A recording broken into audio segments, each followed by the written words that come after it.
보통은 대부분 한 분이죠.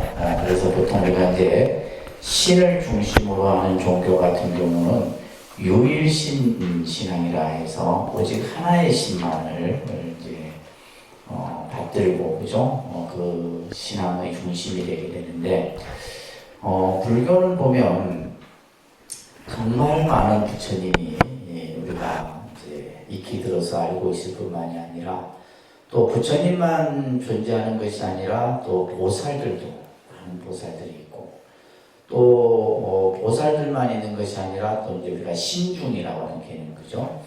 그래서 화엄 신중이라든지 또 법화 신중이라든지 다양한 이런 신중들의 모습들을 우리가 접하게 됩니다.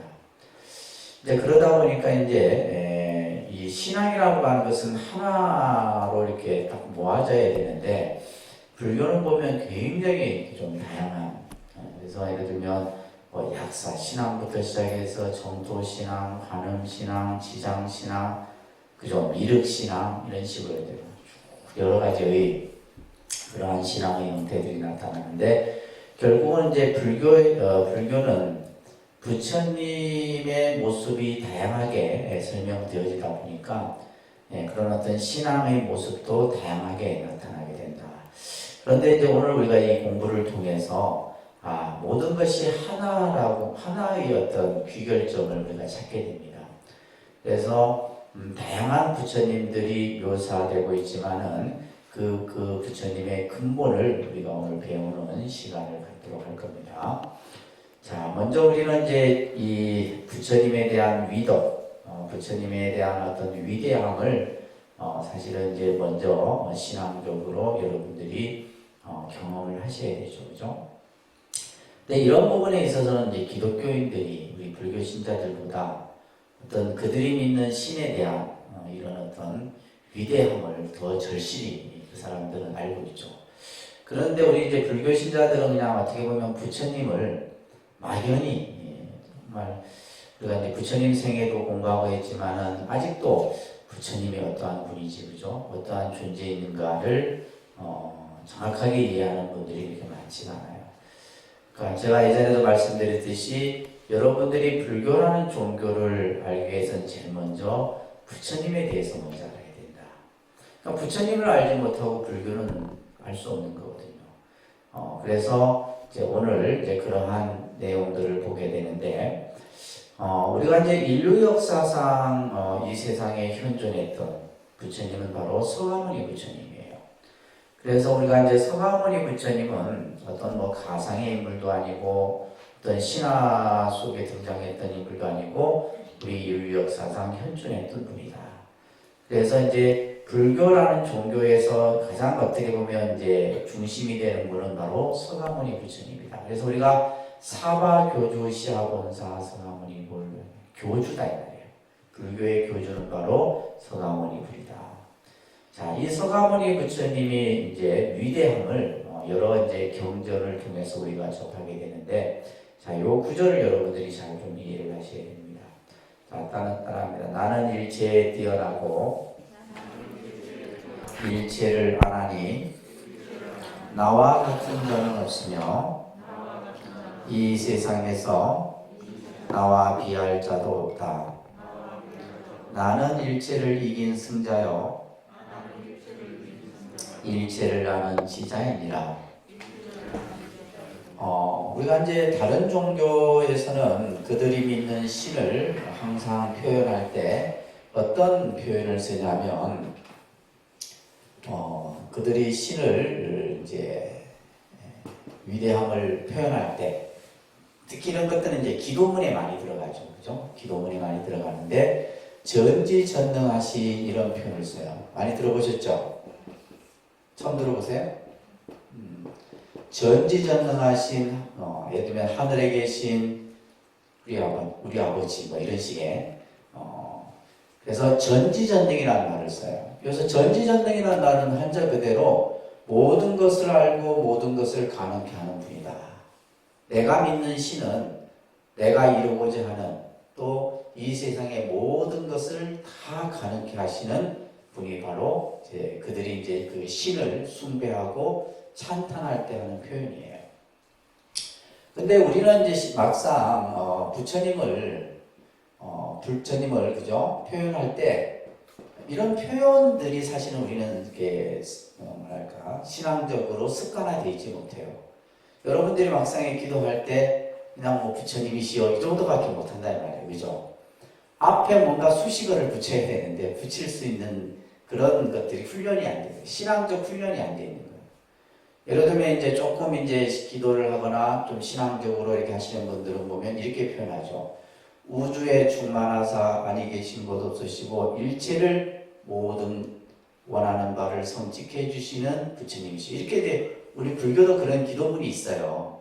근데 이제 그런 것들을 일반 사람들은 잘 못한다는 거예요. 우리 불자들도. 막연히 그냥 여러분들이 신앙의 삶을 한번 보세요. 그냥 법당에 들어가서 스님들 따라 천수경 읽고 예불하고 절하고 이런 정도 외에는 더 이상 할 수 있는 게. 근데 사실은 이제 그거는 이제 기본이고 그 이제 한 단계를 뛰어넘어서는 이제 우리가 흔히 말하는 자유자재로서 이제 내가 표현할 수 있는 기도문들이 만들어져야 돼요. 자, 여기서 보게 되면 나는 일체에 뛰어나고 일체를 안하니 부처님께서는 어느 누구하고도 비교할 수 없는 분이다 이 말이에요. 그렇기 때문에 나와 같은 자 없고 이 세상에 나와 비교할 자도 없다.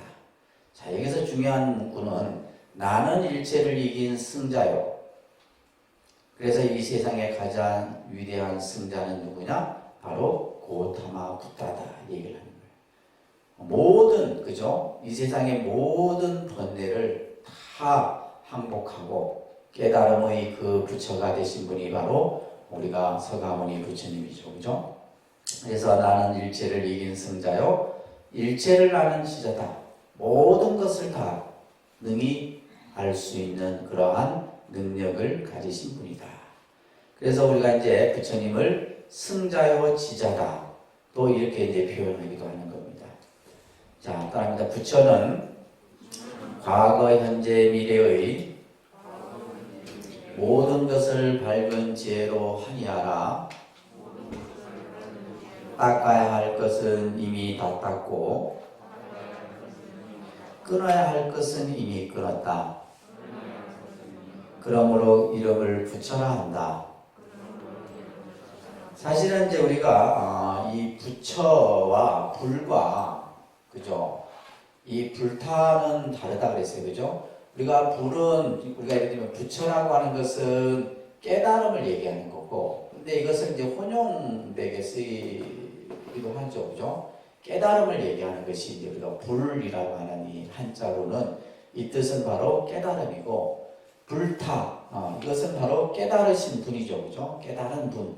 그래서 우리가 이제 이것을 각자다 이렇게 표현을 하는 거예요. 각자다. 깨달으신 분이다. 근데 우리가 흔히 말하는 이 부처님은 이 세상의 시간과 공간을 통해서 모든 것을 다 능히 알아서 여기서 닦아야 할 것은 이미 다 닦았다라고 하는 것은 뭐예요? 수행의 완성을 이룬 분이다. 수행의 완성을 이룬 분이고 끊어야 할 것은 이미 끊었다라고 하는 것은 번뇌를 다 소멸했다는 거예요. 그렇기 때문에 그 이름을 부처라 한다. 그래서 우리가 이제 이 불의 개념을 가장 잘 설명하는 구절이 바로 이거예요. 부처가 뭐냐라고 했을 때 닦아야 할 것을 다 닦고 끊어야 할 것을 다 이미 끊은 분을 바로 우리가 깨달음을 성취한 부처님이다라고 표현하는 겁니다. 그래서 우리가 항상 부처님의 위덕을 찬탄하죠. 그래서 그 밑에 나오는 기도문은 우리가 이제 여러분들이 외워두시는 것이 좋죠. 그죠? 또 이제 일반 신자들이 기도할 때 많이 따라합니다. 천상천하에 부처님 같은 이 없고 시방세계에도 또한 비할 자 없으니 세간에 있는 나의 진실된 견해로는 일체 부처님 같은 분은 없나니라. 근데 이제 우리 불교가 사실 이 한자를 너무 많이 사용하다 보니까 이제 예를 들면 뭐 천상천하무효불 시방세계 영무비 세간소유와 징견일체무효, 그러니까 이 내용을 신도들이 다 따라해요. 근데 중요한 것은 무슨 내용인지는 모르는 거예요. 따라하기는 이제 오래전에 다니다 보니까 따라는 하는데 이 뜻을 이제 잘 우리가 모르죠, 그죠? 자, 이것을 이제 우리가 한자를 해석해 보면 천상 천하무여 불이다 하늘이 하늘. 이 세상에 이 말이에요. 부처님 같은 이 없다. 그래서 우리가 이제 뭐 인류 역사상 많은 성인들이 있지만은 부처님을 성인 중에 성인이요 마음법에 와 계신 부처님이다 이런 표현이 있어요. 그래서 뭐 공자도 계시고 예수님도 계시고 뭐 많은 위대한 분들이 계시지만 그 위대한 성자 중에서도 가장 위대한 분이 바로 부처님이다. 그러니까 이렇게 이제 우리가 부처님의 그 위덕을 찬탄하는 겁니다.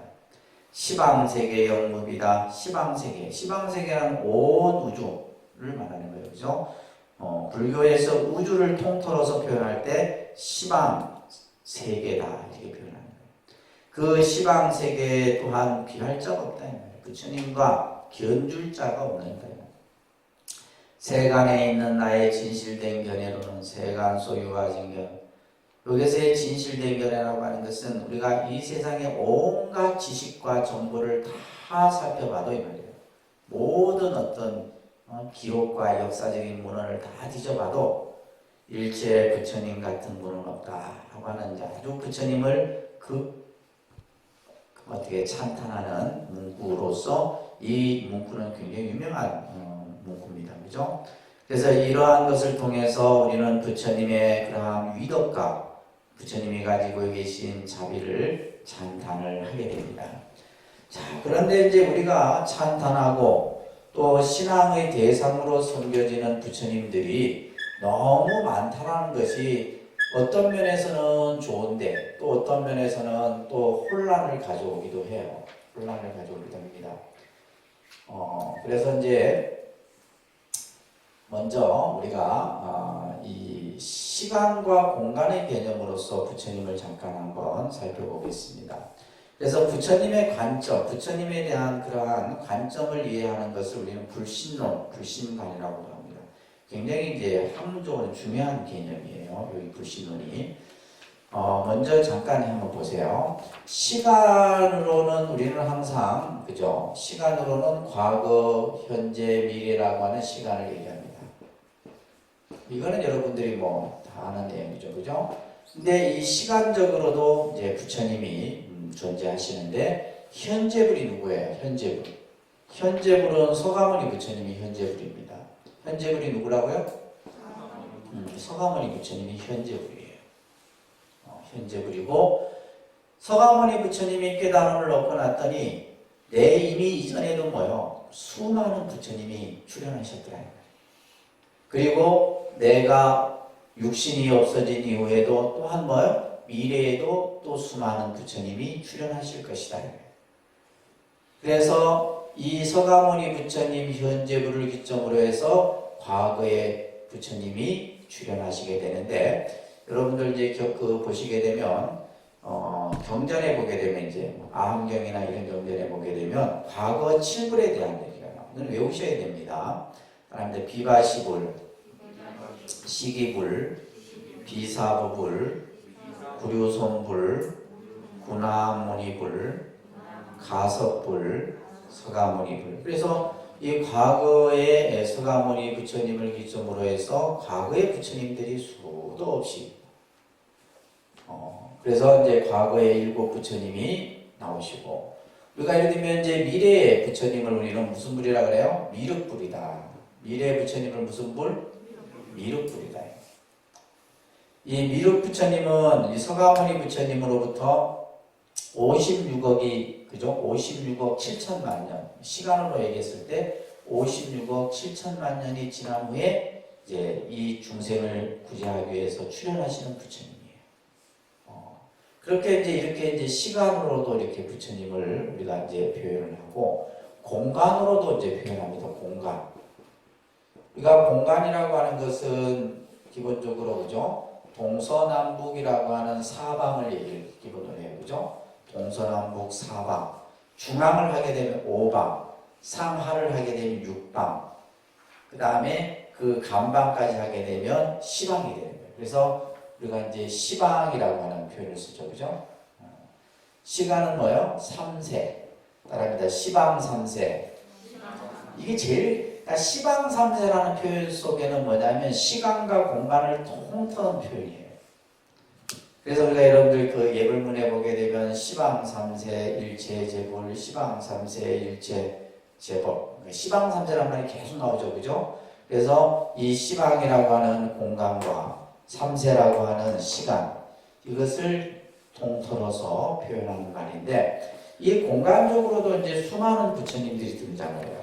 자, 여러분들 신행집 갖고 계시죠? 자, 신행집 보시면 어디를 보시면 여러분들이 경을 이렇게 직접 보셔야지 이해를 할 수가 있습니다. 286페이지 한번 보세요. 286쪽. 아미타경이라는 경인데, 이 아미타 부처님은 서방에 계시는 부처님이에요. 서쪽에. 자, 여기 보시게 되면 동방에 부처님이 계시는데, 아촉, 비불, 수미, 상불, 대수미불, 수미강불, 묘불. 자, 이와 같은 부처님이 얼마만큼 계시냐면 항아사수제불이라는 말이 있어요. 항아사수제불. 항아사는 인도 겐지스강을 항아라고 얘기하고 그 강에 있는 모래를 항아사 이렇게 얘기합니다. 그래서 우리가 경전을 보게 되면 항아사라는 비유가 많이 듭니다. 그거는 셀 수 없는 수를 표현할 때 항아사 이렇게 얘기해요. 그래서 여기서 지금 항아사수 제불하면 뭐예요? 셀 수 없는 많은 모든 부처님 이런 표현이에요. 그래서 부처님은 셀 수 없습니다. 그래서 우리가 보통 뭐 천불, 만불 이렇게 하는데 그 이상의 부처님. 그래서 부처님의 수를 셀 수 없을 때 뭐라 표현한다? 항아사수 제불이다. 항아사수 제불. 동방에 이렇게 부처님이 계시고 그 밑에 보시면 남방에 또 부처님이 있죠, 그죠? 일월등불, 명문강불, 대영경불, 수미등불, 무량정진불, 또 이런 부처님들이 항아사수만큼의 부처님이 계시고 또 서방에 부처님이 계시고 그 다음 뒷페이지 보시면 북방에도 계시고 하방에도 계시고 지금 이 경전 같은 경우는 육방에 이제 부처님을 이렇게 하나하나 설명을 하고 있는 거예요. 아시겠죠? 그래서 우리가 이제 시간과 공간적으로 이렇게 많은 부처님이 계세요. 그래서 이제 지금 우리가 이제 보통 대승불교 사상에서는 부처님이 어디에 계시느냐? 이 우주법계에 충만해 계시다. 그래서 우리가 아까 내가 기도문 할 때도 그랬잖아요. 우주법계에 충만하사 아니 계신 곳 없으신 부처님이시죠. 이렇게 하는 거예요. 어디에 따로 계시는 게 아니에요. 이 우주가 전체가 다 부처님의 모습이다.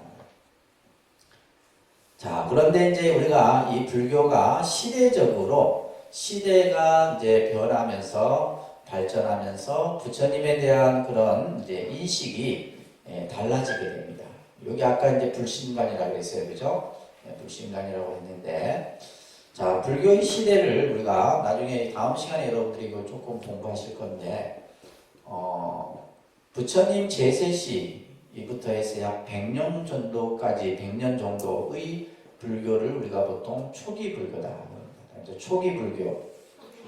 이 불교 명칭은 사실 이제 역사학자들이 뭐 원시 불교라는 용어도 있고, 근본 불교라는 용어도 있고, 원시 근본 불교라는 용어들이 여러 용어들이 사용되는데, 그냥 요즘은 이제 얼리 부디즘에서 초기 불교라는 용어가 이제 대부분 이제 좀 학계에서 많이 쓰여지는 표현입니다.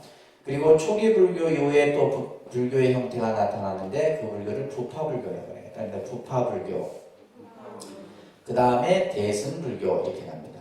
그래서 여러분들이 이제 불교를 딱 어떤 기준점을 뒀을 때 초기 불교, 부파불교, 대승불교 이렇게 딱 구분을 하고 거기에서 이제 모든 사상이나 이런 것들이 나누어지는 겁니다. 그래서 우리가 보통 불교가 한 2600년, 그죠? 2600년 정도의 그 시간 속에 이렇게 초기, 부파, 대승도 이제 나눠지게 되죠. 초기, 중기, 후기 이렇게 나눠지게 돼요. 그래서 이 개념만 여러분들이 잘 이해하게 되면 불교의 전체를 이해하는 데 굉장히 쉽습니다. 마찬가지로 이제 부처님에 대한 관점이 여러분들 교재에 보게 되면 원시 소승 불교 시대에 그래 돼 있죠. 그래 돼 있나요? 초기 불교로 돼 있나요? 그게 다 초기 불교라고 써놓으세요. 초기 불교. 그러니까 이 시대 때는 그죠? 우리가 부처님 하면 서가모니 부처님만이 중심이었어요. 부처님이 현존했었고 또 부처님이 열반하시고 나서도 사람들의 이 생각 속에서는 서가모니 부처님만이 부처님으로 생각했었다 이 말이에요. 그래서 이것을 일불중심이라고 합니다. 무슨 중심? 일불중심 시대였었어요. 그러니까 서가모니 부처님만이 부처님으로 생각했었다 이 말이에요. 예를 들면 경전상에 과거불 이야기도 있고 미륵불 이야기도 있고 수많은 부처님이 등장하지만은 서가모니 부처님만이 우리의 교주라고 생각을 했던 거예요. 그러다가 이제 시대가 지납니다. 부파불교 시대가 되게 되면 이 부파라고 하는 것은 파가 나누어지는 거예요. 지금도 우리 이제 한국의 불교지만은 한국 불교 안에 파가 몇 개냐면 100개가 넘어요. 무슨 조계종, 태고종, 천태종, 무슨 종 해가지고 기독교는 한 700개 돼요. 그 모임들이, 그 단체들이. 기독교는 더 많습니다. 그래서 이 부파는 이제 크게 상자부하고 대중부라고 하는 두 파가 이제 근본적으로 나눠지게 돼요. 그러니까 상자부, 대중부. 그래서 이제 시대가 변하면 사람들의 인식도 변해요. 그리고 예를 들면 사람이 모이게 되면 그 사람들의 생각이 각기 다 달라. 어떤 사람은 진보적 생각을 가지고 어떤 사람은 보수적인 사고를 갖게 되고, 그죠? 어떤 조직이든지 마찬가지입니다. 사람이 모이면 달리 됩니다. 그래서 상자부에서는 상자부의 이제 이 교단에서는 그래도 서가모니 부처님을 부처님으로 생각했어요. 이 상자부에서는. 이때는 이제 서가모니 부처님을 계속 부처님으로 생각을 했었어요. 근데 대중부는 부처님이 육신은 없어졌지만은 그분의 가르침은 그분의 가르침이 바로 뭐다? 부처님과 같다라고 생각합니다. 그것을 이제 법 중심의 불타로 생각을 하게 됩니다. 그러니까 이제 부파불교 시대는 뭐가 되는 거예요? 이불 중심이 되는 거예요. 부처님의 서가모니 부처님을 부처님으로 생각하고 부처님의 진리를 법으로 생각하는 거예요. 이 두 개념으로 생각하게 됩니다. 그래서 여러분들 이제 그 초기와 부파불교 시대 때는 그렇게 구분이 되다가 이제 대승불교에 와서는 이게 굉장히 중요한 기점이에요.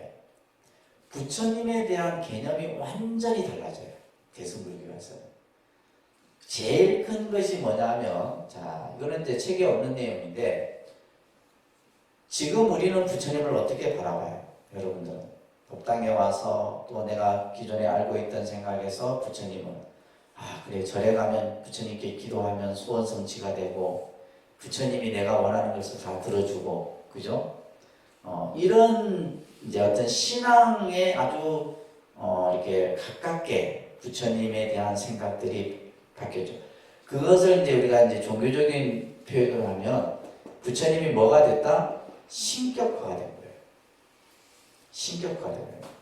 그러니까 사람들이 절에 와서 그냥 기도하면 그냥 예를 들면 내가 원하는 것들이 다 이루어진다. 이제 그런 개념이 아닌데 사실은 그 개념은 나중에 또 설명드릴게요. 그러니까 대승불교에 와서는 부처님이 신격화되는데 이것을 가장 두드러지게 만든 경전이 법화경이라는 경이에요. 여러분들이 법화경을 보게 되면 부처님은 전지전능 이상입니다. 전지전능 이상이에요. 이 부처님이 가지고 계신 예를 들면 부처님이라는 이름만 한번 불러도 어떻게 돼요? 괴로움에서 벗어나고 아미타경에도 그런 말이 있어요. 이거는 이제 대승경전인데 아미타 부처님의 명호만 10번만 불러도 어떻게 돼요? 극락왕생하고 이런 표현들이 나와요. 이게 뭐냐면 부처님을 뭐예요? 절대와 신격화시키는 시대가 이제 대승불교에 와서 나타납니다. 그러면 이 초기나 부파불교 시대 때는 부처님을 어떻게 봤어요? 그냥 인간으로서의 붓다를 본 거예요. 여기 차이점입니다. 인간으로서의 붓다. 근데 대승불교는 뭐예요? 신격화된 불타의 모습으로 본 거예요. 이 관점이 완전히 달라져 버립니다. 이 개념을 여러분들이 잘 이해를 하셔야 돼요. 이걸 이제 이해를 하면 불교를 굉장히 아주 다양한 관점에서 볼 수가 있어요. 그래서 대승불교에 이제 들어가면서 부처님이 절대와 신격화돼요. 자, 그런 것들이 이제 바로 지금 이런 불신관에서 나타나게 되는데, 자, 여러분들 교재 보시게 되면 대승 초기에 나타난 경전들을 한번 볼게요. 어떤 경전들이냐 하면, 자, 따라합니다. 반야계통의 경전들이에요. 그래서 이제 이 금강경이나 이런 경전은 전부 반야부 계통의 경전입니다. 그 다음에 법화경과 계통의 경전들, 특히 이제 법화경 같은 경우도 아까도 얘기했듯이 가장 어떻게 보면, 그래서 우리가 이제 흔히 법화경이 마치 이 어떤 그 신약 성서와 같은 내용도 비슷해요.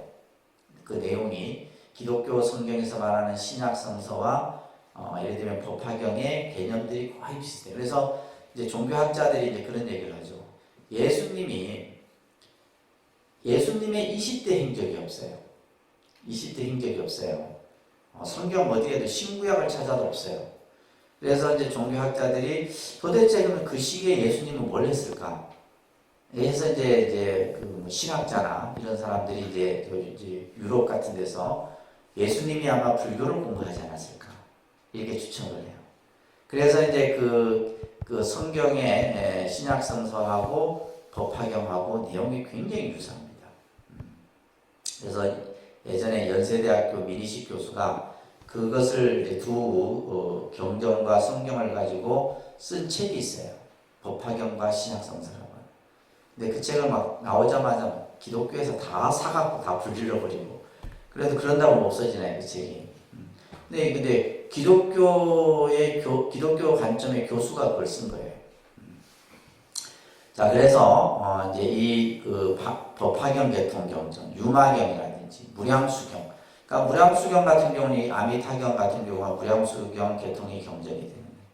자, 이런 경전에서는 자, 지금 이제 이신불의 형태로 이제 나타나게 되는데, 이것을 좀 더 구체화해서 따릅니다. 법신, 색신, 법신과 색신의 모습으로 설명을 하게 돼요. 법신과 색신.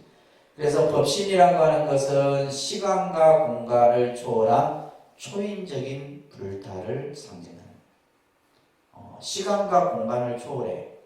그래서 이 부처님이 가지고 계신 공덕과 위실력은 어마어마하다. 이렇게 이제 부처님을 표현하는 것이 법신입니다. 그 다음에 색신은 이제 바로 성하모니 부처님을 색신으로 이제 설명을 하게 돼요. 자, 이 대승 초기에서의 이 신불의 개념이 대승 중기에 와서는 뭘로 나타나게 되냐면 삼신불의 개념으로 나타나요. 그래서 여러분들이 이제 이해해야 될 내용은 삼신불입니다. 삼신불. 그래서 우리가 이제 불신론을 얘기할 때 삼신불 사상을 중요하게 다루고 있는 겁니다. 주로 이제 이 삼신불 사상은 유식계통의 경전에서 이런 이제 개념이 나와요. 그래서 자성신, 수용신, 변화신 이런 개념들이 나오는데, 이것을 이제 삼신으로 한번 설명을 같이 한번 보도록 할게요. 자, 따라합니다. 법신, 보신, 화신. 네, 그래서 우리가 이제 불교에서의 부처님은, 모든 부처님은 삼신의 범주 안에서 여러분들 이해하시면 됩니다. 아셨죠? 삼신 안에 다 들어가는 거예요. 뭐 예를 들면 셀 수 없는 그 수많은 부처님들도 전부 삼신의 범주 안에 들어갑니다. 자, 그래서 삼신을 잠깐 한번 우리가 보면 첫 번째가 법신이에요. 그죠? 법신.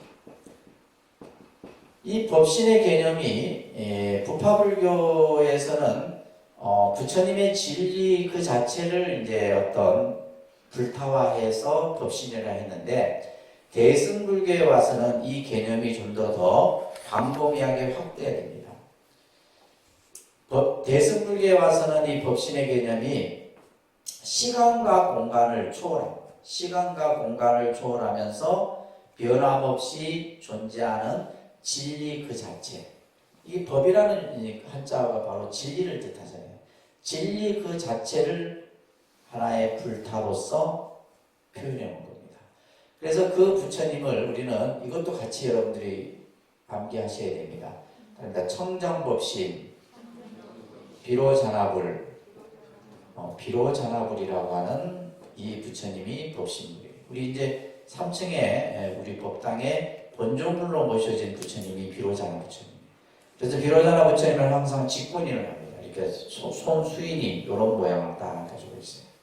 비로자나 부처님. 그래서 비로자나라는 말은 바이로차나라는 뜻을 가지고 있는데, 어원을 가지고 있는데 광명이라는 뜻이에요. 빛이라는 뜻입니다.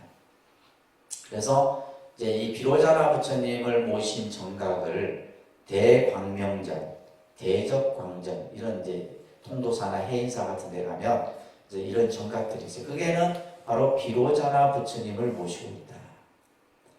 특히 이제 해인사 같은 경우는 해인사는 그 해인사라는 사찰을 세울 때 바로 법신불 사상을 중심으로 해서 그 해인사가 만들어진 거예요. 해인사 같은 경우는. 그래서 이 비로자나 부처님을 우리는 청정법신 비로자나불이다. 자, 그 다음에 이제 보신불이에요. 보신불. 이 보신불의 부처님은 어떠한 부처님이냐면, 자, 여러분들 교재에도 나와 있듯이 수행을 통해서 수행을 해요. 수행을 열심히 해서 그 수행을 통해서 원을 세웁니다. 원을 세워서 그 원이 성취되어져서 공덕의 가보로서 나타난 부처님. 그래서 이 부처님을 우리는 원만보신 노사나불 이렇게 표현해요. 그러니까 원만보신 노사나불. 사실 이 노사나 부처님은 우리가 사실 접할 어떤 기회가 신앙적으로는 거의 없어요. 오히려 우리가 보신불에 가까운 부처님으로 아미타 부처님이나, 그죠? 아미타 부처님이나 약사열의 부처님 같은 경우가 우리가 이제 신앙적으로 이게 이제 중국이나 우리나라나 일본이 이렇게 많이 발전이 되어 있죠. 그래서 이 부처님들은 아미타 부처님도 그렇고 약사열의 부처님도 그렇고 노사나 부처님도 그렇고 이 부처님의 특징은 뭐예요? 수행을 하면서 원을 세워서 그 원의 성취로서 공덕의 가보로 나타난 부처님이에요. 아미타 부처님은 48가지 원을 세웠고 약사열의 부처님은 12가지 원을 세우고 이렇게 해서 다 부처님이 되셨다는 말이에요. 이러한 부처님을 바로 뭐라 한다? 보신불이다. 저희 이제 우리 3층에는 보면 오불이 모셔져 있잖아요. 법신, 보신, 화신, 그 다음에 약사열의 아미타. 이렇게 해서 오불을 제가 일부러 이제 그런 것을 감안해서 모셔놓은 거예요. 그 다음에 이제 우리가 화신불이에요. 화신불. 자, 화신불은 이 화신이라는 말은 이 변화한 몸이다 이런 말이에요. 변화한 몸이다. 다시 말해서 인간의 몸으로 납두신 부처님. 누구예요? 서가모니 부처님이죠. 근데 이 화신불을 표현할 때, 자, 앞에 붙는 표현이 있어요. 1100억 화신. 그러니까 1100억 화신. 서가모니불. 자, 그러니까 여러분들이 이제 이렇게 부처님 이 삼신불을 기억할 때는 청정법신 비로자나불 원만보신 노사나불 1100억 화신 서가모니불 이렇게 기억을 하시면 돼요. 자, 근데 여기 보세요. 화신이라고 하는 것은 몸을 나투는데 이 서가모니 부처님은 얼마의 몸을 나투냐면 1100억의 몸을 나툰다. 1100억의 몸을 나툰다.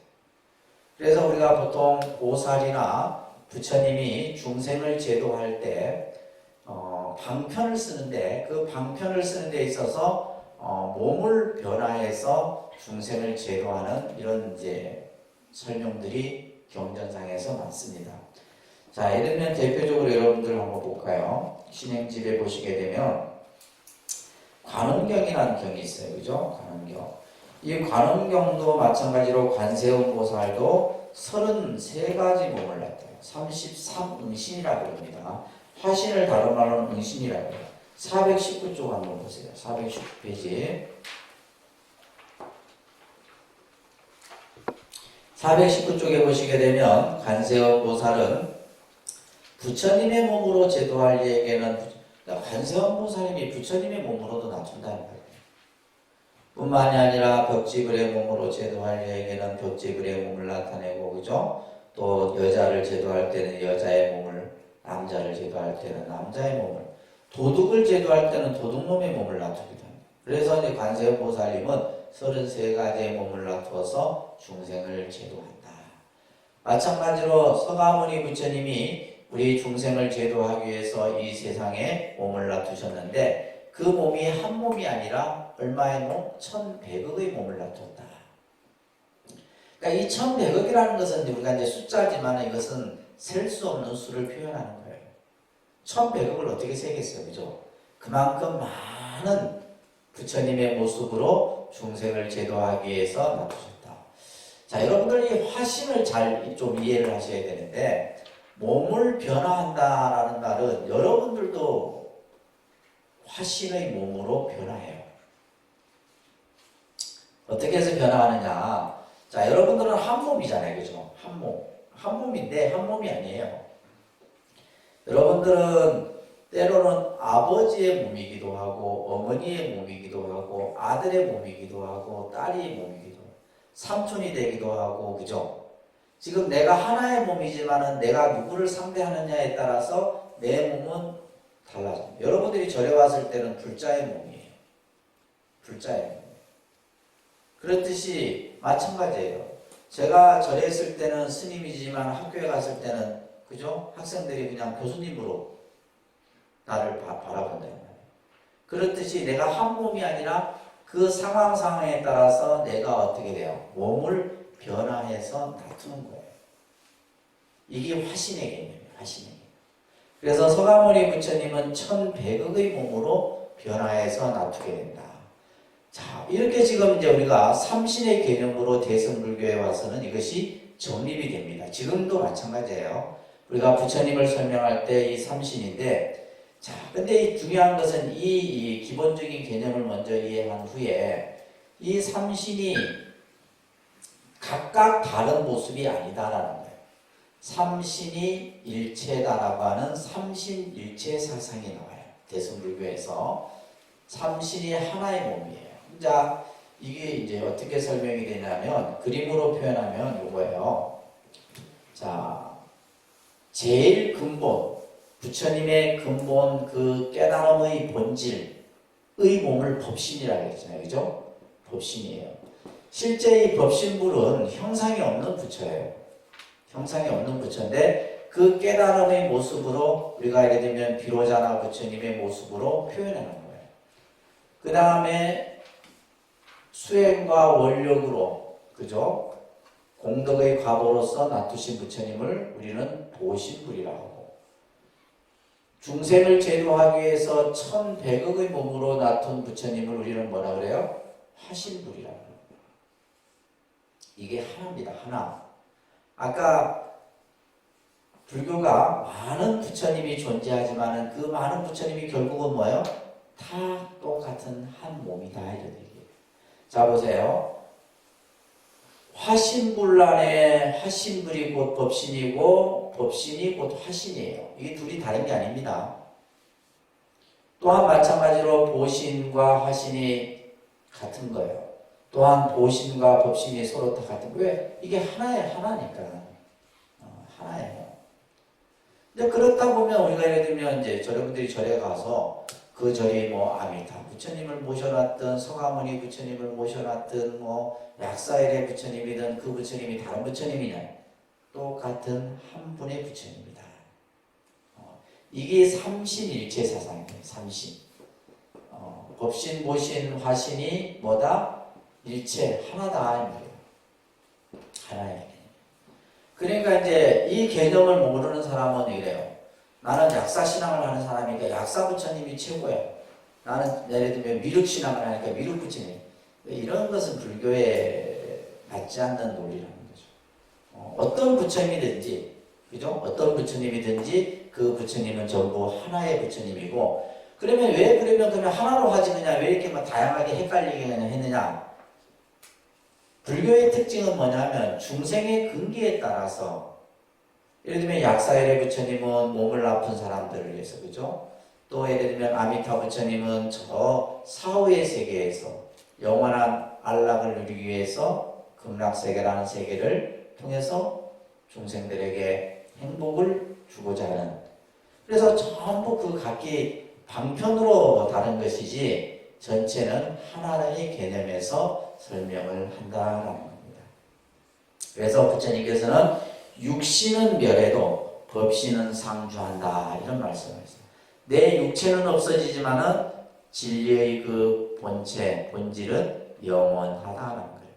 그래서 이제 우리가 법화경도 그렇고 화엄경도 그렇고 그 대승경전에서 이제 얘기하고자 하는 내용이 뭐냐면 불의 영원성입니다. 불의 영원성. 부처님은 뭐 예를 들면 2600년 전에 탄생하셔서 없어져 이 개념이 아니에요. 예를 들면 부처님이 성하모니 부처님이 이 세상에 나기 전에도 이미 부처였었고 육신이 없어져도 이미 또 같은 부처의 모습이다. 이런 개념이 불신론에서 서해집니다. 자, 아함경에도 이런 말이 있잖아요. 따라합니다. 나의 육체는 비록 멸하지만 법신은 영원히 머물러 없어지지 않느니라. 내가 멸도한 뒤에는 계율과 법으로 너희들의 스승을 삼아라. 부처님의 법신은 영원한 거예요. 부처님의 법신은 상주불멸한다. 항상 이 우주법계에 머물러서 없어지는 것이 아니다. 이게 이제 대승불교의 불신론입니다. 아시겠죠? 그래서 이제 우리가 불교가 시대적으로 1불시대, 2불시대, 3불시대, 3신불신앙으로 변화했지만은 그 근본의 전체의 틀은 다 하나의 관점에서 설명을 한다는 거예요. 그렇게 봐야지 여러분들이 혼란이 없습니다. 신앙적인 혼란이 없고 무엇이 더 낫고 무엇이 못하다라고 하는 분별심도 일어나지 않는 거예요. 자, 또한 우리는 이제 부처님의 위대함을 부처님의 명호를 통해서 우리는 또 알게 되죠. 이것도 외우셔야 됩니다. 열애시포 부처님의 10가지 명호입니다. 그죠? 하나님의 열애, 등공, 정변지, 명행조, 선서, 세간의, 우상사, 조장부, 천인사, 불세존. 자, 우리가 이제 이 명호라 그래요. 부처님의 부처님을 이름이라 하면 안 됩니다. 부처님을 명호라는 말이 있어요. 명호. 그래서 10가지 명호를 지금 이제 우리가 잘 익히셔야 돼요. 여러분들은 이름이 몇 개예요? 하나죠. 여러분들은 하나예요. 나중에 여러분들이 이제 수계를 받으면 이제 부처님의 불제자로서의 이름이 하나 또 주어지잖아요. 그죠? 그것을 불명이라고 해요. 불명. 보통 우리 이제 스님들은 세속의 이름을 속명이라고 해요. 속명은 잘 안 쓰는데 이제 어떤 관공서나 이런 데서는 이제 속명을 써야죠. 여권이나 이런 데서는 속명을 씁니다. 세속의 이름이죠. 그죠? 그리고 이제 여러분들이 이 불명. 근데 이 불명이라는 개념과 법명이라는 개념을 스님들도 혼돈했어요. 이 용어 개념을. 그래서 사실은 우리가 용어를 정확하게 이렇게 이제 어떤 정립이 좀 필요한데, 불명은 이거는 뭐냐면 우리가 봤을 때 어떤 것이 높고 낮고 이런 개념보다는 뜻으로 이해를 해야 돼요. 이 불명이라는 것은 불자, 부처님의 불제자로서의 이름을 불명이라고 해요. 그러면 법명이라고 하는 것은 뭐냐면 이제 이건 스님들이 스승으로부터 이제 그 이름을 받게 되는데, 이것은 이름이 아니라 뭐예요? 법이에요. 법을 받는 것과 마찬가지다. 그래서 이제 우리가 스님들은 법명이라는 말을 써야 되는 것이 합당해요, 사실. 합당한데 이제 스님들도 보면 여러분들한테 법명이라 하고 나오면 스님들도 혼돈 잘 몰라. 마찬가지로 이거예요. 여러분들이 절에 다니면서 입는 옷을 무슨 옷이라고 해요? 그렇죠. 불자복이라 해야 돼요. 이게 정확한 명칭이에요. 근데 예를 들면 여러분들이 입고 다니는 옷을 법복이라 이러면 어떻게 돼요? 법복은 아닙니다. 우리가 법복은 법이라고도 하는데 이거는 스님들이 수하는 가사만을 얘기하는 거예요. 가사. 그래서 스님들은 승복 입잖아요. 스님들이 입는 일상복은 뭐예요? 승복이에요. 그러니까 요 지금 제가 입고 있는 이건 장삼이라는데 이것도 이제 법의에 속하는 거죠. 우리 한국 불교에서는 한국 불교에서는 스님들이 장삼과 가사를 같이 수하기 때문에 이것을 뭐라 그래요? 법부이라고 얘기해요. 법부이. 근데 스님들은 승복인데 여러분들은 법복이면 격이 맞아요, 틀려요? 격이 안 맞는 거죠. 그래서 이런 것들도 이제 우리가 좀 정립을 해 나가야 되는데 스님들조차도 잘 이해를 못하니까 안 돼요. 자, 그래서 이제 여러분들이 불명을 받게 되고, 이제 스님들 같은 경우는 이제 한 출가한 지 20년이 좀 지나고 한 30년쯤 됐을 때 이제 그 법을 받게 되는데, 그것을 우리가 이 법포라고도 그러고 혹은 이것을 당호라고도 그래요. 당호라는 것을 받게 돼요. 그래서 저 같은 경우는 이제 제가 이제 받은 법포는 은암입니다. 은암. 많이 들어보셨죠? 은암이에요. 은암. 근데 보통은 이제 이 법포를 받으면 사실 신공, 제 법명이 신공이잖아요. 신공은 잘 안 써요. 그래서 법포를 받고 나면 주로 이제 은암, 저희 스님도 저보고 은암 이렇게 하지 신공 잘 안 써요. 은암인데, 은암이라는 이제 당호를 받게 되는데, 이제 이 당호를 받는 것은 이제 스승으로부터 법을 이제 받은 거죠. 그래서 이제 전법계라고 하는 것을 이제 써주면서 이 은암이라는. 근데 제가 이제 본명이 처음에 이제 신고를 받았을 때는 별로 마음에 안 들었어요. 그래도 은사쌤이 주니까 받아야죠, 그죠? 받아서 썼어. 썼는데 이제 어느 날 스님께서 이제 은암이라는, 그래서 제가 이제 이 건물을 건립하고 나서 건물 이름을 뭐로 할까 하다가 이제 저쪽에서 보면 은암선문화센터에 되어 있잖아요, 그죠? 그래서 사실은 이제 재단법인을 설립할 때도 재단 명칭을 제가 그냥 은암이라고 했더니 괜찮더라고요. 느낌도 그렇고. 그래서 이제 이 뜻이 뭐냐면, 암자는 바위 암자입니다. 바위 암자. 이 은자는 숨을 은자인데 그 뜻을 풀이해 줬어요, 저희 스님께서. 산에, 깊은 산에 큰 바위가 있다.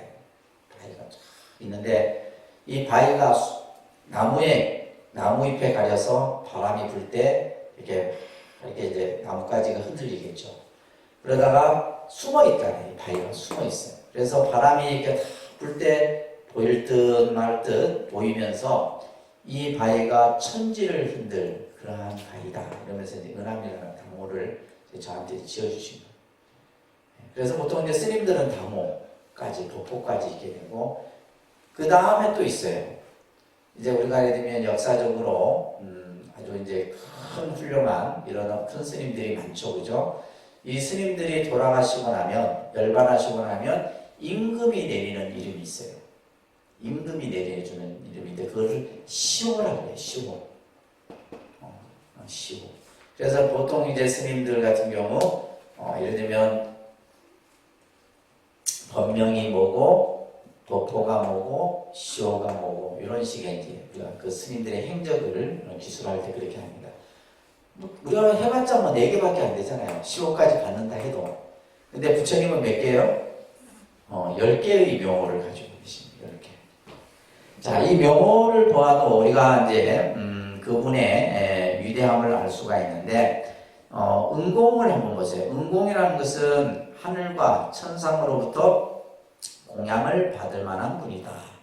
그래서 부처님은 누구로부터 천상에서까지도 부처님께 공양을 물리는 거예요.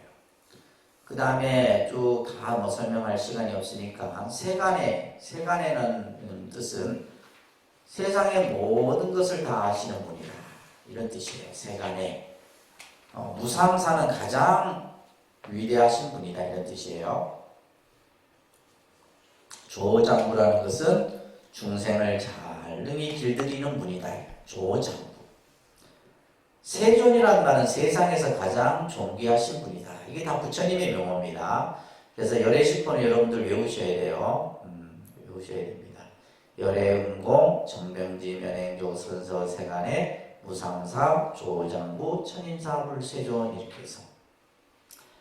자, 부처님은 또한 부처님만이 가지고 있는 18가지의 공덕의 모습이 있는데 그것을 18불공법이랍니다. 그러니까 18불공법.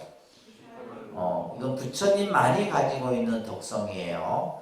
공덕의 모습이. 이건 부처님이 가지고 있는 어떻게 보면 위대한 모습을 표현하고 있는데 먼저 심력이 있어요. 10가지를 다 능히 아는 힘이 있습니다. 부처님은. 이 이제 내용들을 보시게 되면 네 번째 한번 볼까요? 중생의 근기를 다 알아요. 부처님은. 근기라는 말은 뭐예요? 여러분들이 가지고 있는 능력, 적성, 어떤 성질까지 다 포함한 거예요. 그래서 예를 들면 저 사람이 어떤 근기를 가지고 있는지 부처님은 다 보면 다 아는 거예요. 또한 5번째 보세요. 중생들이 하고자 하는 의욕, 뭘 하고 싶은지를 또 다 알아, 부처님은. 여러분들이 굳이 얘기 안 해도 부처님은 딱 봐도 그냥 보는 순간에 저 중생이 뭘 하고 싶은지, 뭘 원하는지를 다 알아요. 또한 이제 예를 들면 7번째도 보세요. 어떻게 수행을 해서 어떠한 길을 가는가를 부처님은 다 알고 계세요. 그래서 부처님은 중생들을 아까도 얘기했듯이 잘 인도해 주시는 그러한 힘을 가지고 계세요. 어떻게 해서 공부를 해서 어떻게 수행을 해야 되는지 뿐만이 아니라 8번, 9번 보세요. 과거 또한 미래의 일까지도 다 능히 아시는 분입니다. 부처님이 이런 분이세요. 근데 사실 이제 불교는 이것을 막 그렇게 막 부처님이 이것을 막 그죠? 드러내놓고 막 이걸 뭐 하진 않아요. 그래서 이제 여러분들이 이제 교리를 이렇게 공부할 때 이 18불공법을 가지고 설명하는 정도인데, 우리가 그냥 부처님이라고 하는 이 어떤 위대하신 분의 이러한 면모들을 이러한 가지고 있는 능력을 통해서 우리가 알 수 있는 거예요. 또 사무소회라는 것이 있는데, 부처님은 법을 사람에 있어서 그죠? 두려움이 없이 자신감으로 법을 중생에게 설하는 그러한 능력의 힘이 있어요. 그 다음에 삼념주가 있는데 3가지 바른 생각을 가지고 있어요. 이 삼념주를 여러분 잘 보세요. 제1념주는 뭐냐면 여러분들이 부처님을 신봉하더라도 부처님에 대한 믿음을 가지고 예배를 하고 그죠? 공양을 하고 하더라도 부처님은 마음이 항상 정념에 머물러요. 예를 들면 나한테 예배한다고 해서 이뻐하고 예배하지 않는다 해서 그 사람을 미워하고 그러지 않는다. 그래서 제2념주는 뭐예요? 중생이 부처님을 신봉하지 않더라도 부처님은 그 중생에 대해서 서운한 마음을 가져요. 이게 이제 여러분들 읽어보면서 불교가 다른 종교하고 다른 점이 이거예요. 다른 종교는 뭐예요? 믿지 않으면 어떻게 된다? 안 믿으면 지옥 간다고 겁박하잖아요. 근데 그러다 보니까 이제 불교가 사실은 좀 신앙적으로 그런 면도 좀 있어야 되는데 너무 없어. 다 모든 게 마음이 하는 대로 하시면 되고 마음이 다 하는 거라 이런 식의 이제 표현들이 많다 보니까 이제 실제로 이제 부처님은 여러분들이 부처님에 대한 믿음을 갖든 믿음을 갖지 않든 일체 그 마음에 동요됨이 없다라는 거예요. 그리고 마지막에 부처님은 이 대비라고 하는 이 마음이 가장 큰 위대함이에요. 대비라고 하는 것은 중생을 다 품어 안는 마음입니다. 중생의 아픔, 중생의 고통, 중생의 괴로움을 그 마음을 다 능히 품어 안을 수 있는 마음. 이것은 마치 뭐와 같냐면 어머니가 자식을 사랑하는 마음과 같은 거예요.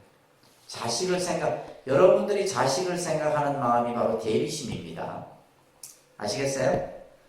예를 들면 늘 자식에 대한 걱정을 가지고 있잖아요.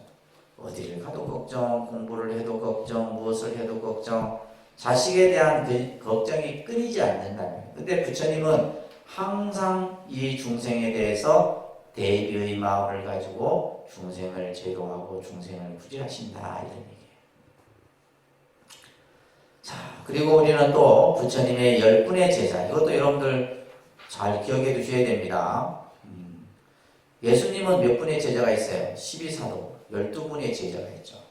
그래서 예수님의 제자들도 다 훌륭합니다. 그분들 한 분 한 분이 가지고 있는 행적이나 또 여러 가지 어떤 공부 방법이나 이런 것들이 다 있듯이 우리 불교도 부처님의 10분의 제자가 있어요. 이거 외우셔야 돼요.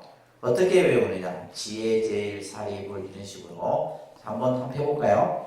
지혜제일 사리불, 신통제일 목걸련, 두타제일 마가서, 천안제일 아나율, 해공제일 수보리, 설법제일 부르나, 논의제일 가전령, 지게제일 우가리, 밀행제일 아우라, 다문제일 아난타. 이렇게 해서 이제 10대 제자를 여러분들이 꼭 오늘은 좀 외워야 될 내용이 많다, 그죠? 열의 시포라든지, 그죠? 삼신불, 그 다음에 또 10대 제자, 이런 것들은 이제 상식이에요, 상식. 이런 거 어려운 게 아닙니다. 자, 지혜제일 사리불 존자예요. 이 사리불은 바라문족 출신입니다. 그러니까 바라문족은 인도에서 당시 최상위 계급에 속하는 계급이 바로 바라문이죠, 그죠? 이 사리불하고 밑에 나오는 목걸련은 둘이 친구입니다.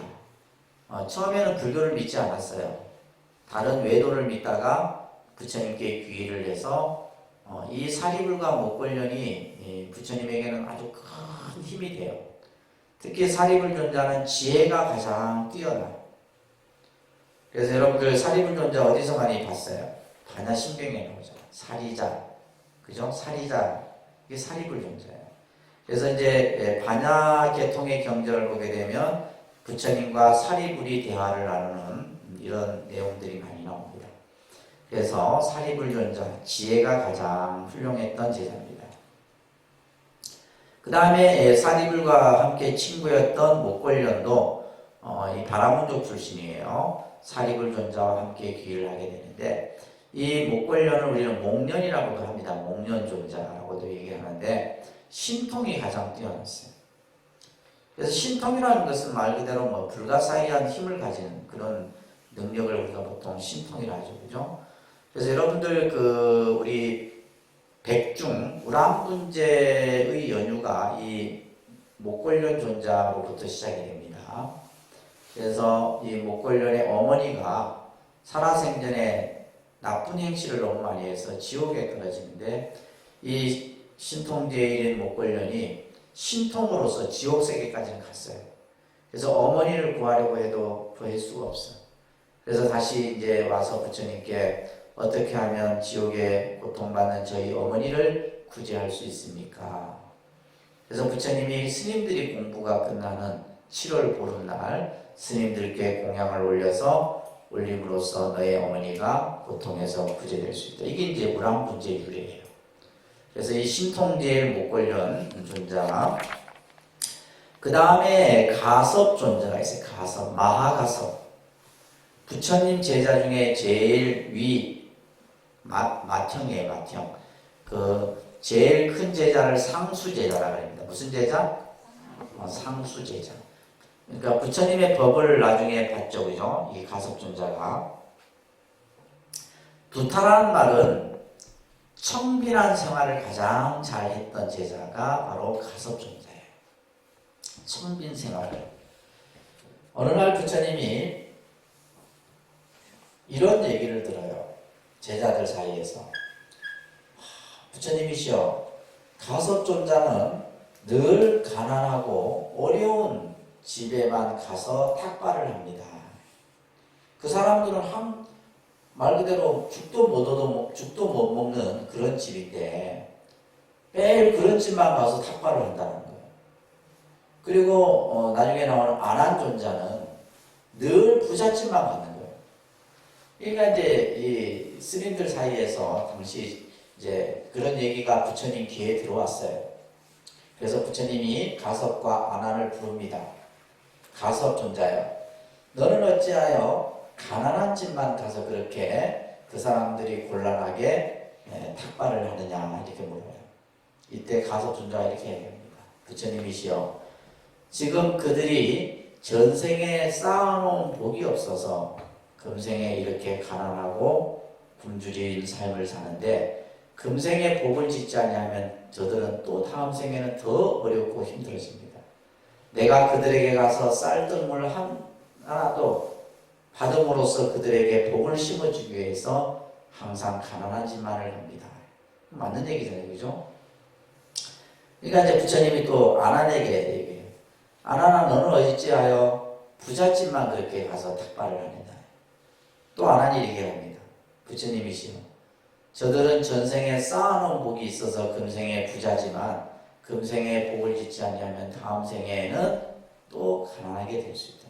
그래서 그들에게 복을 짓도록 하기 위해서 제가 부잣집에 가서 탁발을 하는 겁니다.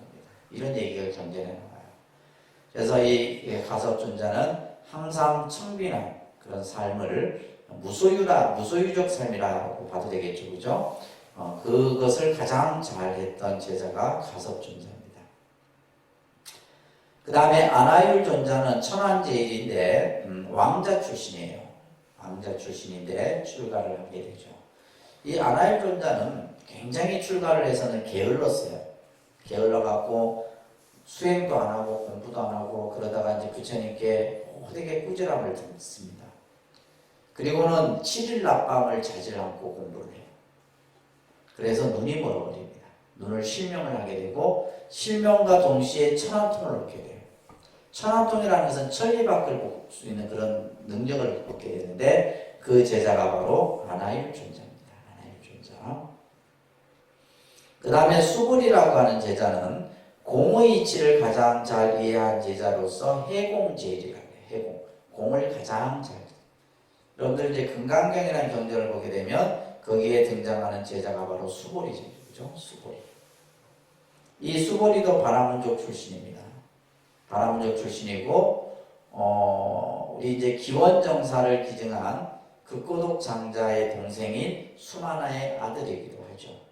항상 공을 통해서 공의 이치를 잘 이해했던 제자가 바로 수보리입니다. 그 다음에 설법제일 부르나 존자라고 해요. 바라문족 출신으로서 부처님과 생년월일이 똑같아요. 같은 날 같은 시간에 태어난 이 부르나 존자는 굉장히 어학에 능통했어요. 그래서 그냥 여러 언어를 자유자재로 구사했고 또 다양한 학문을 또 이렇게 능통하게 공부를 해서 그러니까 설법이라는 건 법을 아주 잘 써요. 이 브루나의 설법만 들으면 부처님의 설법과 같아요. 사람들이 다 불법에 기유를 해요. 근데 이 브루나 존자는 아주 안타깝게도 외지, 그러니까 부처님이 직접 가지 못하는 아주 외지에 가서 불법을 전하다가 외도들에 의해서 돌팔매질로 맞아 죽어요. 그러니까 부처님이 가지 말아야 했거든. 거기에 가면 너는 돌에 맞아 죽을 것이다. 저는 그럴지라도 거기에 가서 부처님 법을 전하겠습니다. 해서 결국 이 부르나 존자가 외도들에 의해서 맞아 죽는 이런 어떤 아주 부처님에게는 큰 마음의 상처가 되게 되죠. 그 다음에 논의제일 가전년이라고 하는 제자는 논의라는 말은 뭐냐면 토론을 가장 잘해요. 어떠한 주제를 가지고 우리 사람들 중에 그런 사람 있잖아요, 그죠? 토론을 잘 이끌고 어떤 그것을 분석하고 설명하는 것을 가장 잘했던 제자가 마하가전년 제자예요. 찰제리 왕족 출신입니다. 이 가전년도. 그래서 잘 뜻을 분별하여 설하는 것은 대가전년이 비구가 제일이다. 이렇게 부처님께서 말씀하셨어요. 그 다음에 지계 제일 우바리 존자인데 이 우바리 존자만이 이제 천민 출신입니다. 이발사예요. 이발사. 샤카족의 왕자들의 머리를 깎아주던 이발사였는데 이 우바리가 어떻게 출가를 해내게 됐냐면요. 이제 부처님이 자신의 고향인 샤카족을 가죠.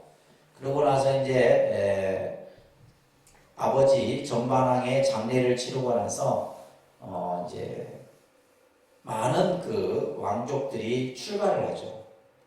근데 이 우바리가 그 출가의 모습을 보고 이렇게 생각해요. 아니 아니 도대체 부처님 법이 얼마나 위대하고 훌륭하길래 왕자들이 왕위를 버리고 출가를 하느냐. 내가 먼저 출가해야 되겠다. 우바리가 먼저 출가를 해버려요. 그리고 나서는 이제 부처님 옆에 딱 앉아 있습니다. 근데 7명의 왕자들이 이제 출가를 하기 위해서 부처님께 인사를 하러 왔는데 그 옆에 누가 있어요? 우바리가 딱 앉아요.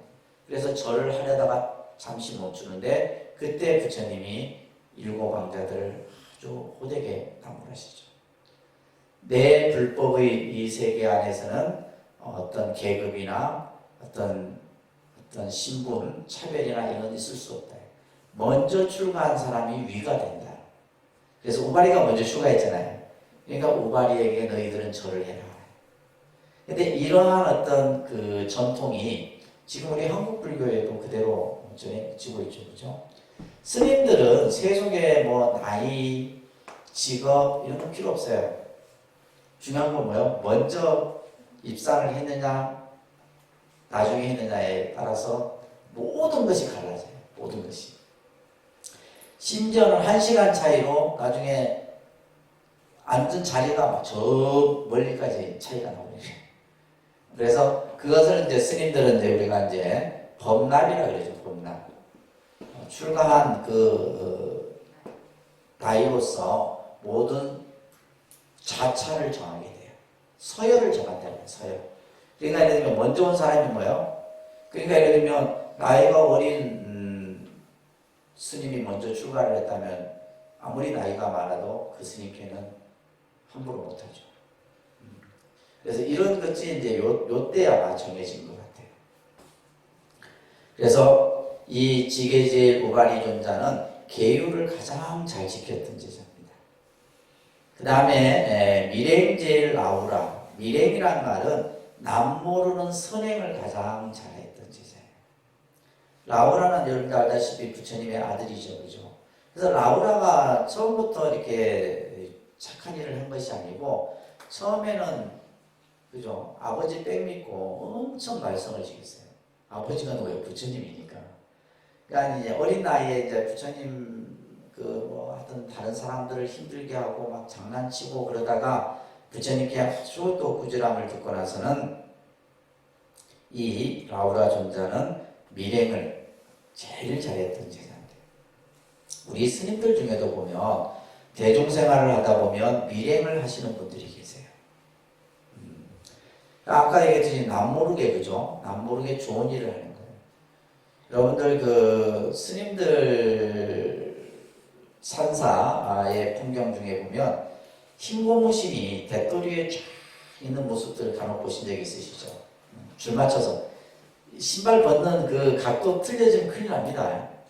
뭐 신발을 뒤집어 벗었다거나 줄 맞추는 게 그러니까 그래서 이제 그 대돌위에는 조고각하라는 말이 항상 써 있는데 내 발 뒤를 살펴봐라. 그거는 이제 단순히 뭐 내 신발을 보라는 뜻이 아니고 내 마음을 항상 살펴라는 거예요. 예, 조고각하라는 말이 있는데 그래서 스님들이 그 신발 위에 대돌을 보면 쭉 고무신이면 고무신, 털신이면 털신 각 맞춰서 이렇게 세워져. 간혹 보면 이제 고무신이 막 이렇게 더러워진 고무신이 있으면 내 아는 스님 어떤 스님도 한 번도 그 고무신을 가지고 내 것이 아닌데도 다른 스님 신을 싹 씻어서 갖다 놓고 이런 것들이 뭐예요? 밀행이에요. 밀행. 뿐만이 아니라 풀옷을 하는데 자기 옷만 하는 것이 아니라 다른 스님들 옷도 싹 풀어서 하는.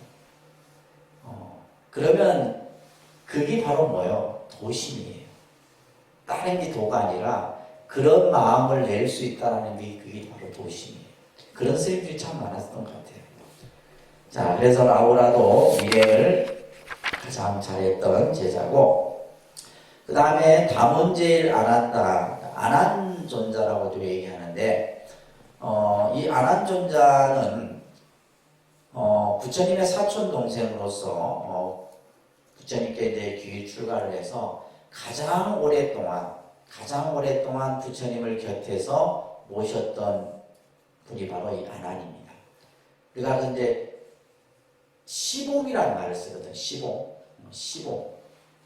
옆에서 가까이에서 모시는 것을 시봉이라고 해요.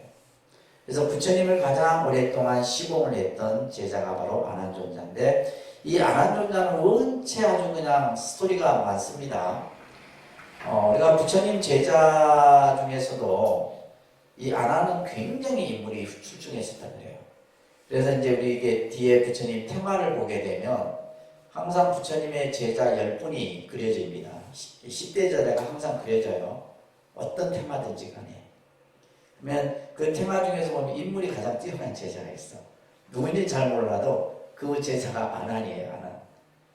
이 아난존자인데, 그러다 보니까 이 아난이 그 어떤 여성과의 그런 그 스토리가 많아요. 그래서 실제 이 아난존자가 어느 날 길을 가다가 여성의 꿰매 빠져서 이제 위험에 처하는 상황이 생겨요. 그 경전이 능엄경이라는 경전이 있어요. 능엄경. 그러니까 그 능엄경이 이제 시작되는 스토리가 아난이 길을 가다가 이제 그 주문을 외는 그 여성의 꿰매 빠져갖고 이제, 그래서 여러분들 능엄주 있죠. 능엄주가 이제 그런 이제 경전 속에서 나오는 주문이에요. 그리고 또 이제 이 아난존자가 끊임없이 여성의 출가를 부처님께 부탁을 합니다. 그래서 당시 야소다라를 비롯해서 마하파자파티 이 500여인의 출가가 이루어지게 된 것도 이 아난존자 때문이에요. 계속 부처님 옆에서 여성들이 출가할 수 있도록 계속 권하고, 그래서 이제 부처님의 법을 가장 많이 들었다 해서 우리가 아난존자를 다문제일이라고 합니다. 여러분들 나중에 이제 경전 공부할 때 이건 이제 내용을 들을 텐데 이제 자꾸 들어다 주시면 홀랐겠죠, 그죠? 우리가 이제 경전을 보게 되면 항상 경전 첫 구절에 보면 여시아문이라고 하는 요 한자가 제일 먼저 나와요. 그래서 모든 경전은 이 구절이 제일 먼저 나와요. 자, 여러분들 한번 신행집 볼까요? 가장 대표적인 경전이죠, 그죠? 금강경을 한번 볼게요. 금강경을 몇 페이지에 있어요? 317페이지 보세요. 자, 여시아문 일시불 따라합니다. 여시아문 일시 불제사이구 기수국 고덕원 여대 비구중 1250인구. 자, 요 구절이 모든 경전마다 요런 형태의 형식을 갖추게 돼 있어요. 그 중에서도 이제 제일 중요한 것이 바로 이와 같이 뭐예요? 나는 들었다 이런 얘기예요. 그래서 모든 경전은 이와 같이 나는 들었다로부터 시작이 됩니다. 자, 여기에서 나는 누구예요? 아난이에요. 아난. 부처님의 모든 경전은 아난이 전부 다 암송을 합니다. 그러니까 굉장히 기억력이 좋았다는 거죠, 그죠? 그래서 이와 같이 내가 들었습니다. 어느 때 부처님께서 기원정사에 계실 때 1220의 대비구와 함께 계셨습니다. 이런 식의 이제 해석을 하게 되면, 그렇게 해서 부처님의 경전을 아난존자가 다 이제 암송을 하게 되고, 가장 많이 들었던 제자가 바로 아난존자입니다. 자, 그래서 이 10명의 제자들, 이분들을 왜 우리가 꼭 알아야 되냐면, 우리 그런 말이 있죠. 그 제자를 보면 그 스승을 한다라는 말이 있어요. 그 제자를 보면. 그래서 이 10분의 제자들의 지금 뭐 간략하게 제가 설명을 드렸지만은, 이분들이 이 불교의 어떤 문헌 속에서 또 사상, 또 여러 부처님과의 어떤 가르침 속에서 끼친 영향은 굉장히 큽니다. 또 그리고 부처님 당시에 불교가 넓게 사람들에게 전해질 수 있고 했던 것도 다 이분들의 역할이 있었기 때문에 가능한 거예요. 그래서 이제 우리가 불교에는 10분의 제자가 있고, 예수님은 12분의 그죠? 사도가 있다는 것 정도는 여러분들이 기억을 하시기 바랍니다. 아셨죠? 자, 그래서 오늘 여러분들 불신관 삼신불로의 개념으로서 여러분들이 꼭 이해를 하시고, 그래서 불교에 많은 불상과 부처님이 존재하고 하지만은 그것이 전부 뭐다? 서로 다른 것이 아니라 전부 하나